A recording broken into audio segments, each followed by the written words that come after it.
What these people suddenly came to realize was that because of their sin, and because of God's view of sin,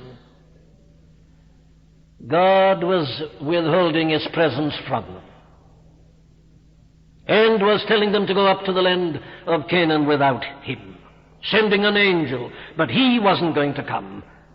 The God who'd entered among them, as it were, in Egypt, the God whose power they'd felt as they were traveling in the direction of the Red Sea, the God who was there amongst them with Pi-hahiroth and Baal-zephon, one on each side and the hosts of Pharaoh behind and the Red Sea in front, the God who'd come down and had divided the sea, this mighty presence, this holy, glorious God, He's no longer going to be with them. That was the thing, that filled them with dismay. That was the thing that alarmed and caused these people to mourn. When the people heard these evil tidings, and that was the evil tidings, I will not go up in the midst of thee, for thou art a stiff-necked people, lest I consume thee in the way. What troubled them was not the threat of being consumed, but that God had said, I'm not coming with you. You've got to go up alone. I'm sending an angel, but I am not coming. Oh, this is a tremendous thing. This is the heart of the whole matter. Men and women, when they're truly awakened, begin to realize that there is nothing which is so serious as to be without the presence of God. Do you get its full force? God was sending them to the promised land. God was saying, go up. I've promised you the land of Canaan. I'm going to give it you. You shall go to the land flowing with milk and honey. I'll send my angel before you to destroy these enemies, these Amorites, these Hittites, Perizzites, Canaanites, Hivites, and Jebusites. Go along. Go up to your promised land. I've brought you out of the captivity of Egypt. I'm sending you on. Go ahead. Lead them, Moses. I'll send an angel with you. And the people said, no. If you're not coming with us, we don't want to go.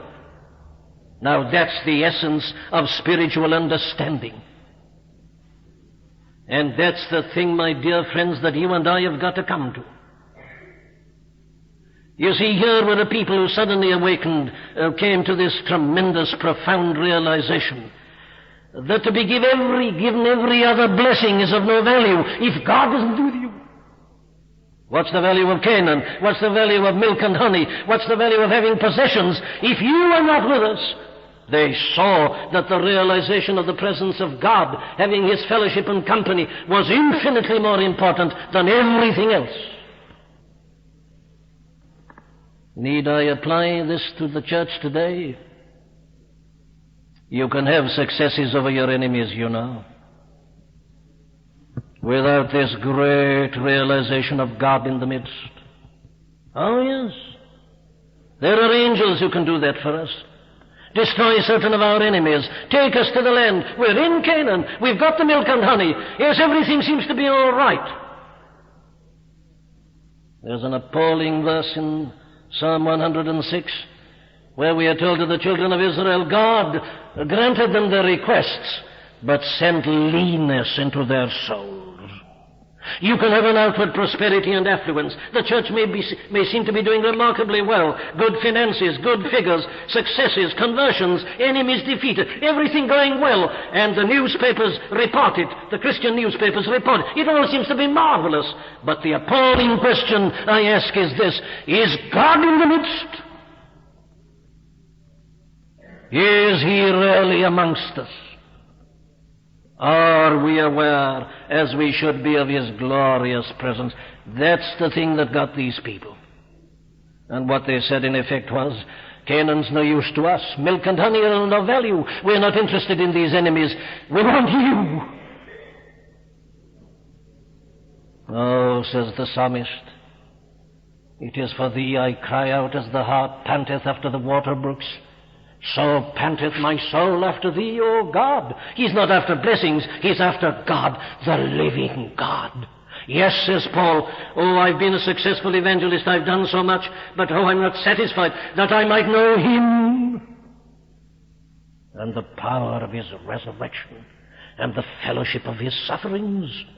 No, they said, we can't go on. Without you, the presence of God is essential. They came to that realization. And as I say, their realization was that no outward prosperity and no type of success can compensate for the absence of God. What shall it profit a man though he gain the whole world and lose his own soul? Christian people, I'm not asking you this morning whether you're living a good life. I'm not asking you whether you're happy. I'm not asking you whether you read your Bible and whether you pray. I'm not asking you whether you're active in church work or in some other form of Christian activity. What I'm asking you is this: do you know God? Is He with you? Is He in your life? Is He in the camp? Or are you traveling on with God, as it were, somewhere in the distance, given strength and power by His angel and by His leader and so on? But the question is, what of you in your personal relationship and your personal dealings?